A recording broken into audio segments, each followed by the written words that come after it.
Louvado seja Deus. Eu quero te convidar, meu irmão e minha irmã, para você abrir a sua Bíblia comigo no Evangelho de Lucas, no capítulo de número 10. Nós leremos do verso 1 até o verso de número 11. Amém? Você pode usar teu aplicativo, você pode usar a sua Bíblia ou acompanhar a leitura que está sendo projetada na versão que eu estou usando, que é NAA. A palavra do Senhor nos diz assim: depois disso o Senhor escolheu outros 70 e os enviou de 2 em 2, para que fossem adiante dele a cada cidade e lugar onde ele haveria de passar. E lhes disse: a seara é grande, mas os trabalhadores são poucos. Por isso peçam ao Senhor da seara que mande trabalhadores para a sua seara. Vão, eis que os envio como cordeiros para o meio de lobos. Não levem bolsa, nem sacola, nem sandália, e não saúdem ninguém pelo caminho. Ao entrarem numa casa, digam primeiro: paz seja nesta casa.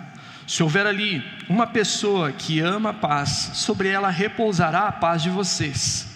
Se não houver, a paz voltará sobre vocês.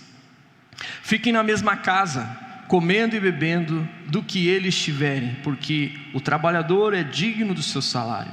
Não fiquem mudando de casa em casa. Quando entrarem numa cidade e ali forem bem recebidos, comam do que lhes for oferecido. Curem os doentes que nela houver e digam ao povo: o reino de Deus se aproximou de vocês.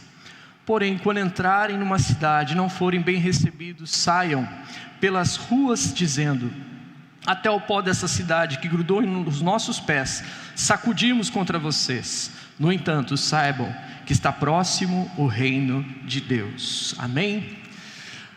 Nesta noite nós vamos continuar dentro da nossa série falando sobre um só coração na missão. E eu quero compartilhar sobre esse texto baseado no tema que está proposto na própria Bíblia, na própria versão, que diz a missão dos 70, para refletirmos um pouco a respeito dessa missão, deste trabalho, de algo que é tão importante para a igreja do Senhor, para o povo de Deus. E o primeiro ponto que eu destaco nessa mensagem, nesse texto que nós acabamos de ler, está entre os versos 1 e 2. Eu quero falar dentro desse ponto sobre escolhidos para uma missão. Nós fomos escolhidos para fazermos algo que o Senhor tem para a sua igreja, para o seu povo. É fundamental que o reino de Deus seja anunciado.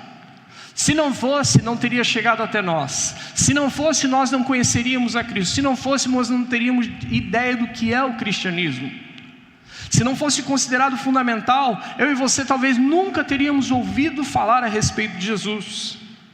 Mas há um pensamento que eu vou colocar aqui, errôneo e talvez distorcido, que para fazer missão ou para pregar o Evangelho é necessário que a pessoa que faça isso, ela seja investida de uma tal, vamos colocar aqui entre aspas, uma autoridade oficial. O que eu quero dizer com isso? Muitas pessoas acabam confundindo que para que se faça essa missão, que se cumpra isso, tem que ser pastor. A pessoa só pode pregar se ela for pastor. A pessoa só pode ministrar se de repente ela passou pelas cadeiras de um curso de teologia, se ela foi avaliada num presbitério, se ela foi ordenada e se ela está pronta para ministrar a palavra. Mas se não for um pastor, tem um outro tipo que tem uma autoridade oficial assim colocada, que é o missionário. A pessoa que entregou sua vida, se dedicou, fez um curso de missiologia, foi ordenado, foi enviado para o campo. E muitas vezes na cabeça de algumas pessoas, não vamos dizer que todas, mas compreendem que não, a palavra missão é só para essas pessoas, só para esses que foram chamados, só para esses que têm um ministério oficial. Bom, Jesus tinha 12 que eram os seus discípulos, aqueles que se tornaram os seus apóstolos. E apóstolos são missionários escolhidos por Jesus para pregar o Evangelho. A palavra apóstolo, quando a gente busca a origem dela no grego, significa aquele que é mandado a uma missão. Contudo, nesse texto nós vemos que Jesus enviou 70. E diz assim: o Senhor os designou, e este fato confirma que a atividade não era prerrogativa somente daqueles 12, mas dos discípulos de Jesus, daqueles que deveriam ir e pregar o Evangelho a todos que estavam ao seu redor. Imagina se isso também não é para nós, para todo o povo de Deus, para a igreja do Senhor espalhada sobre a face da terra. Ou seja, ela não é uma prerrogativa só de pastores e missionários ordenados que podem ministrar, ou nós podemos dizer assim, que podem pregar a palavra de Deus, mas de todos nós. Cabe a mim, cabe a você entendermos e praticarmos isso, porque quando nós não fazemos isso, quando nós não agimos dessa forma, nós estamos perdendo o nosso tempo. Nós perdemos o nosso tempo, nós perdemos o nosso foco, gastamos a nossa energia quando damos atenção sobre quem pode ou não pode falar ou pregar o Evangelho. Eu lembro do reverendo Matias Quintela, que eu creio que a igreja aqui conhece, já esteve ministrando aqui há um tempo atrás. E eu lembro que muitas vezes, ouvindo, ele falava com entusiasmo sobre o sacerdócio de todo crente, que nós deveríamos abençoar e enviar a igreja para que a igreja vá e pregue, ministre a palavra do Senhor. Ele compartilhava que na primeira IP de Londrina, uma igreja totalmente em célula, que nós chamamos aqui de pequenos grupos, que crescia e se multiplicava, e a igreja atraía muitas pessoas. Tinha uma célula que era muito multiplicadora, tinha uma célula que crescia demais. E talvez alguns pensassem: essa deve ser a célula do pastor Messias, todo mundo vai para lá, todo mundo quer ouvir a palavra. Essa célula deve ser do missionário formado, essa célula deve ser do fulano de tal, essa célula de alguém que está muito capacitado, fez todos os cursos para ministrar a palavra. Não, a célula que mais crescia, o pastor Matias compartilhava e dizia, era de uma irmãzinha muito humilde, muito simples, de uma das congregações da igreja, no bairro, na periferia, que quando falava de célula, ela falava célula, que ela tinha dificuldade para falar, mas sabe o que tinha nela? Paixão pelas almas. Sabe o que tinha nela? Dependência do Senhor. Sabe o que tinha nela? A certeza e a convicção que se ela dobrasse os joelhos e clamasse pelos perdidos, o Senhor daria para ela. Ela tinha isso muito forte no seu coração. Ela entendeu que ela foi escolhida pelo Senhor para uma necessidade. Ela tinha que pregar, tinha que compartilhar o amor de Deus. Muitas vezes nós ficamos preocupados sobre quem está apto ou não para compartilhar o que Cristo tem feito ou fez ou faz nas nossas vidas, quando na verdade todos nós cristãos deveríamos fazer isso. Devemos fazer isso o tempo todo, desde o início da nossa caminhada, sermos encorajados a compartilhar quem é Cristo e o que Ele fez por nós. Deveríamos dizer a todos: conte o que Jesus fez na sua vida. Deveríamos dizer: anuncia que o reino de Deus está próximo. E por que nós devemos fazer isso? Porque há uma necessidade, sim. É fundamental pregarmos o Evangelho, é indispensável para a vida do ser humano conhecer a Jesus. O ser humano que não conhece Jesus, a sua vida é incompleta, a sua vida é vazia, há um oco na sua alma do tamanho de Deus que não pode ser preenchido por nada. É necessário fazermos isso, porque a seara é grande e os trabalhadores são poucos. Por isso nós precisamos entender que essa missão é para todos que foram escolhidos, e entende essa necessidade. Essa necessidade fica clara, por exemplo, quando Jesus escolhe 70 homens, 70 discípulos para irem, e não é por acaso que Ele escolheu 70 pessoas. O Senhor havia o chamado para um momento específico, para uma ação transitória, mas esse número ele é muito simbólico e significativo para a gente entender o que Jesus está ministrando para eles e para todos que estão ao seu redor. Esses 70 lembra e corresponde aos 70 anciãos de Israel. No Antigo Testamento, estes homens foram por Deus orientado a Moisés que ele escolhesse 70 homens. Homens que, ao serem escolhidos, teriam grande autoridade. E essa autoridade que eles teriam era para que eles pudessem cumprir a missão junto com Moisés, que era resgatar, tirar o povo do meio do deserto e levarem até a terra prometida. Homens sobre os quais o Espírito de Deus repousou, fazendo com que profetizassem. Então não era qualquer homem, eram homens cheios do poder e do Espírito de Deus. E quando Jesus usa simbolicamente esses 70 que vão pregar, remetendo aos 70 anciãos. Era o resgate na memória do papel do que esses homens lá no passado cumpriram no Antigo Testamento e que agora, ainda existindo, deveriam cumprir. Deus havia dado uma missão, mas infelizmente quando Jesus vem e começa a anunciar o reino de Deus, essas figuras que representavam esses 70 homens se perderam no propósito da missão. Eles se perderam na sua religiosidade, se enrolaram com seu legalismo, com tradicionalismo, com discussões sem fim e sem propósito, que não levava de lugar nenhum para outro lugar.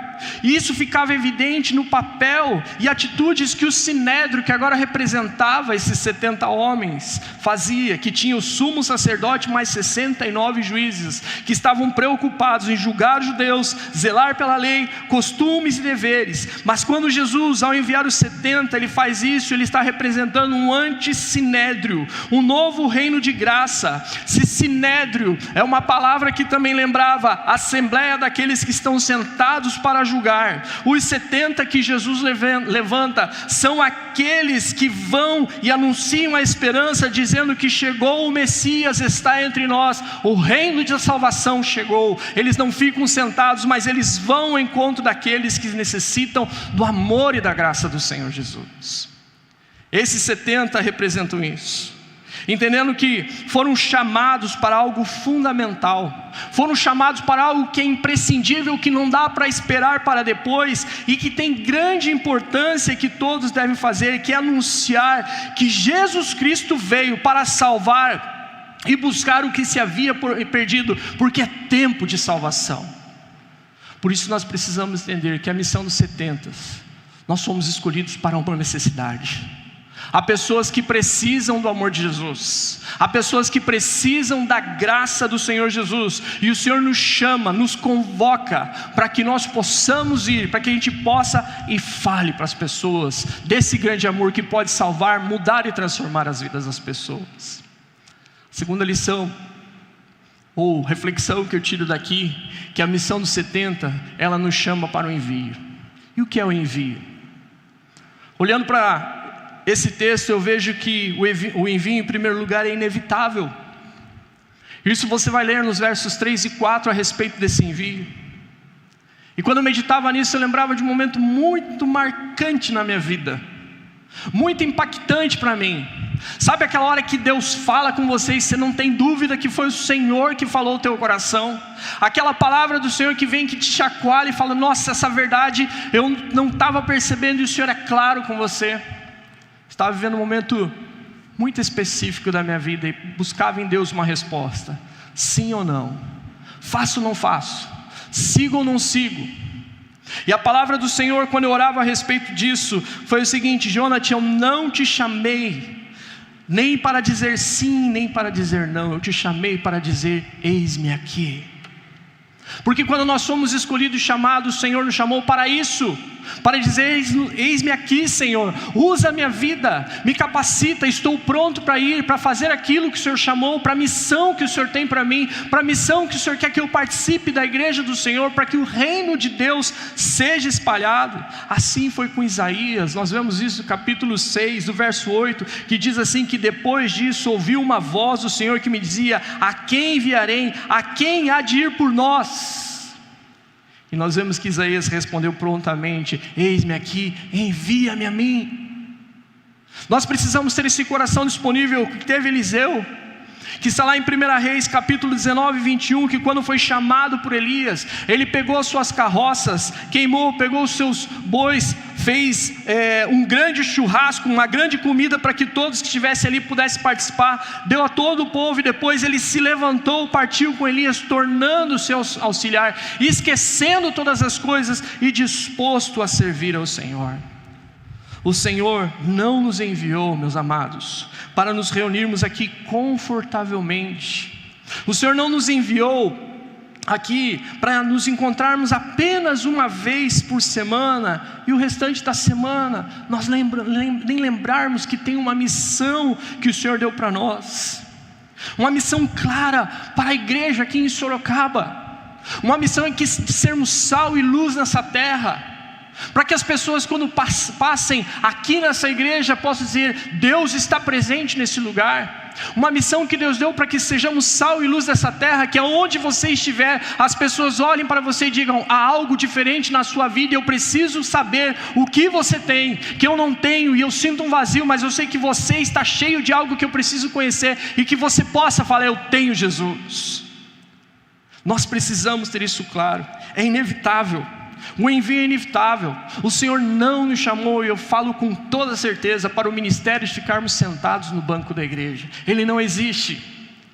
Há um chamado do Senhor para toda a sua igreja, para ir e pregar o evangelho a toda criatura. Mas se ele é inevitável, esse chamado também é desafiador. Não podemos também aqui pintá-lo e dizer que é um mar de rosas e que tudo vai bem. Quando nós falamos que esse chamado é desafiador, eu quero dizer que, ou melhor, que esse envio é desafiador, eu quero dizer que esse envio é árduo, que nós vamos ter que trabalhar, que ele é fatigante, que ele é trabalhoso na nossa caminhada. E talvez você possa até pensar: puxa, pastor, mas essas palavras dessa forma não vão me motivar a servir. Amados, há uma batalha espiritual acontecendo. Há uma batalha no mundo espiritual que nós não podemos ver, que os nossos olhos não enxergam. Mas a palavra do Senhor nos diz que o diabo, vosso adversário, anda em derredor, bradando como leão, buscando a quem possa tragar. E o que me chama a atenção é saber que ele está ao derredor. Sabe por quê? Porque ao redor daqueles que amam o Senhor acampam os anjos do Senhor. Glória a Deus por isso. Satanás não pode me tocar, porque eu fui alcançado pela graça de Jesus, eu fui alcançado pelo seu amor. Apesar de ele nos odiar, apesar de querer nos destruir, ele não pode nos tocar. Contudo, nós precisamos abrir os nossos olhos, estar atento, ter um coração que percebe que aqueles que não temem ao Senhor estão correndo risco. Aqueles que não conhecem Jesus estão correndo risco, porque Satanás também quer destruí-los. Talvez você conheça pessoas que estão nessa situação, pessoas que necessitam que oremos por suas vidas, e que talvez você ore constantemente pela vida dessas pessoas. É possível que conheçamos aqui pessoas que precisam que a palavra do Senhor seja proclamada nas suas vidas, que precisam ouvir que Jesus morreu por eles e que Jesus os ama, e que há esperança, há um futuro. Nós precisamos ser aqueles que estão prontos para compartilhar com essas pessoas que elas precisam de Jesus Cristo. Elas precisam conhecer do amor de Cristo. Simplesmente, nós precisamos fazer isso porque simplesmente não estamos, ou melhor que dizendo, pensar: ah, pastor, essas palavras não me motivam.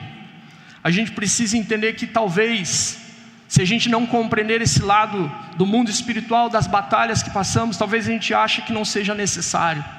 Mas eu quero dizer para todos nós que estamos aqui, que se hoje nós estamos aqui, se hoje você conhece a graça do Senhor Jesus que te alcançou, é porque antes de você estar aqui, antes de você conhecer do amor de Deus, antes de você ser alcançado pela graça irresistível do Senhor, alguém entendeu o quanto era necessário e respondeu ao chamado para ser um trabalhador na seara do Senhor. Alguém dobrou os seus joelhos e orou pela sua salvação e da sua família. Nós precisamos entender que alguém um dia ofertou com muita alegria para que a palavra de Deus chegasse até nós, e hoje nós temos o livre acesso a ter a Bíblia do Senhor, enquanto muitos povos não têm esse direito, nem a facilidade de encontrar a palavra do Senhor.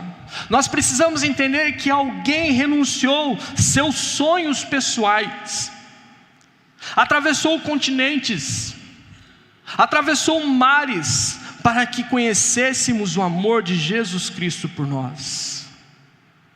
Nós não devemos ter medo, Nós não devemos ficar com medo de sermos enviados como cordeiro no meio dos leões, porque no meio dos lobos, porque o leão de Judá já foi à nossa frente.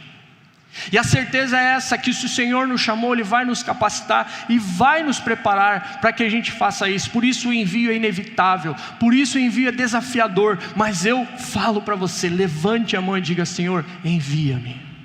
Usa a minha vida para que teu nome seja exaltado. Em terceiro lugar, a missão dos 70 é uma missão que tem objetivo. Perceba que quando Jesus chega para os seus discípulos, Ele fala claramente o que eles devem fazer. Se você olhar o texto, você vai ver que Jesus fala até a forma como eles devem se vestir, que tipo de roupa que eles devem usar. Jesus fala como que eles devem se portar. Jesus vai explicando para ele cada detalhe do que eles vão fazer. Ou seja, essa viagem não era algo aleatório. Não foi algo que Jesus olhou: olha, vocês estão aqui tranquilos, então vão lá e avise que a gente vai aparecer, que eu vou aparecer lá em algum momento. De forma nenhuma. Há uma missão clara de que eles anunciem o Evangelho, e a razão de fazer isso era para que as cidades que os recebessem ouvissem a chegada do reino de Deus.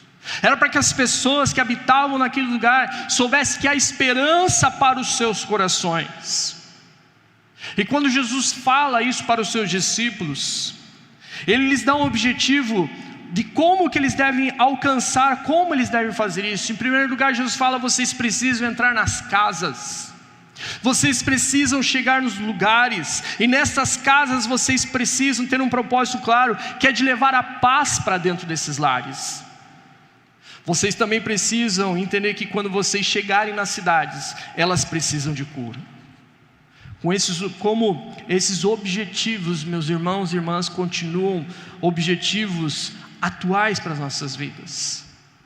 Quando Jesus fala de entrar na casa para que traga paz, quantas famílias nós ouvimos falar, testemunhamos, conhecemos que são famílias disfuncionais, famílias que estão vivendo crises profundas, famílias que talvez, se você chegar para um membro dessa família e perguntar: há paz no seu lar? Talvez essa pessoa desmorone na sua frente, porque ela não conhece o que é paz. Famílias que talvez estão vivendo momentos difíceis, como casamentos que estão a ruínas. No final, já não conseguindo mais conviver junto, já não tendo mais a tranquilidade de olhar um para o outro, desejando o pior um para o outro. Será que há paz nesses lares? Ou relacionamento entre pais e filhos que estão totalmente destruídos, de pais que perderam o controle dos seus filhos, pais que não deixam que seus filhos entrem dentro de casa por medo dos próprios filhos. Jesus fala para irmos nesses lugares, nessas casas, nesses lares, onde há feridas e amarguras que nunca foram tratadas, e que só serão tratadas e curadas quando a paz de Jesus chegar nesses lugares. Nós precisamos entender que esses objetivos que Jesus falou para os seus discípulos fazerem continuam atuais para mim e para você, para a igreja do dia de hoje. Se olharmos para a cidade, não vai ser diferente. Perceberemos o quanto a cidade está adoecida. Eu não preciso entrar em detalhes, mas você sabe muito bem que se você ler as notícias do que tem acontecido na cidade, da violência que se instalou na cidade, de tudo que nós vemos da corrupção na cidade, nós vamos ver o quanto a cidade está adoecida e o quanto ela precisa da cura. O Senhor nos chama para sermos instrumentos de cura sobre a cidade.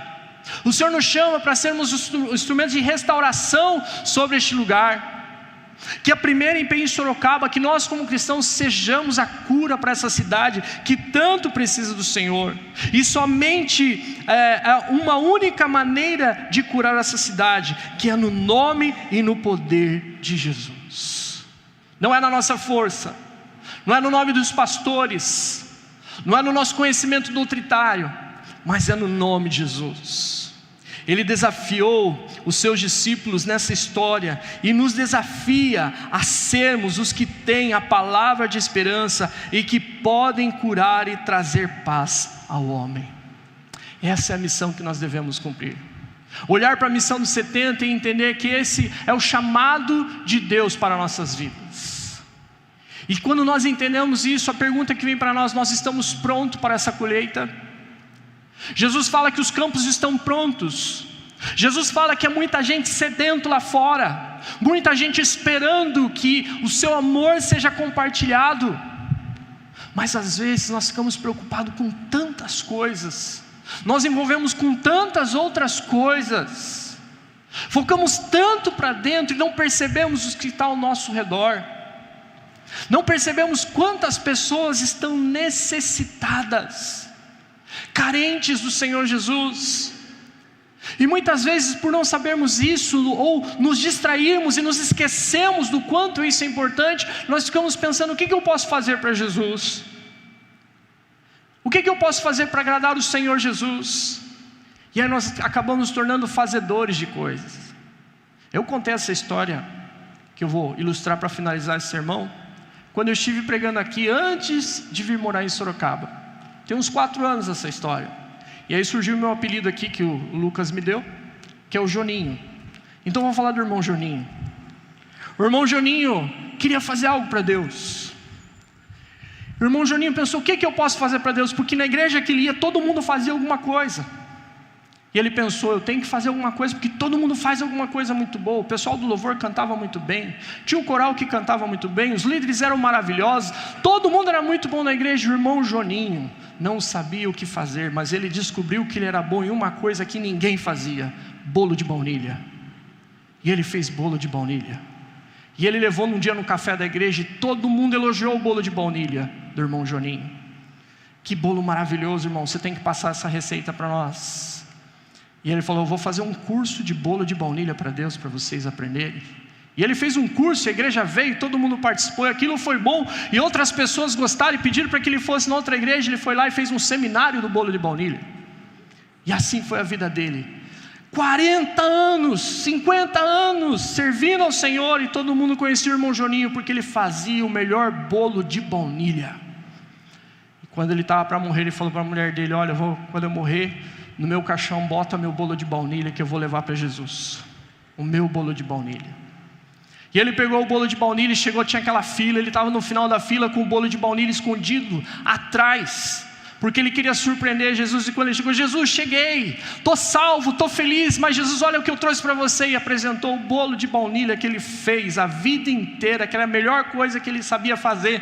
E quando ele apresentou o bolo de baunilha, Jesus falou: puxa, eu não gosto de bolo de baunilha, eu gosto de bolo de chocolate. Irmãos, é engraçado, mas eu oro assim: Deus, não permita, tenha misericórdia de mim, se eu estiver na igreja fazendo bolo de baunilha, porque eu não ouvi o que o Senhor pediu para fazer, porque eu me distraí fazendo coisas que o Senhor não me chamou para fazer. Amados, nós precisamos estar no centro da vontade de Deus, e esse texto precisa estar na nossa mente, no nosso coração. Se você quiser, escreva, grave, faça um quadro, faça uma faixa, coloque no teu quarto e lembre: o Senhor nos chamou. A seara é grande, tem muita gente precisando do amor de Jesus, porque temos tanta dificuldade em fazer isso, em pregar o amor do Senhor, porque criamos tantos obstáculos para cumprir a missão que o Senhor nos chamou para cumprir. Às vezes nós estamos preocupados em fazer tantas coisas que o Senhor não falou para nós fazermos. O Senhor deseja que nós sejamos como esses 70 que saíram, que foram a outras cidades, que entraram em casas e que falaram: o reino de Deus está próximo, que entraram em lares e trouxeram paz para dentro daquelas casas, que chegaram em cidades e curaram a doença daquela cidade. Que nós sejamos esses instrumentos do Senhor Jesus. Eu quero orar por você nesse instante. Quero pedir que a boa mão do Senhor, o Espírito Santo de Deus, ministre e fale no seu coração aquilo que eu não consegui compartilhar, mas que essa palavra fique no seu coração como um desafio. E nós sejamos como esses 70 que foram, homens e mulheres, que estão prontos para dizer: Senhor, usa-me, eu quero ser instrumento de salvação na vida das pessoas. Feche os seus olhos e vamos orar. Santo Deus, nós nos colocamos diante de Ti, Senhor.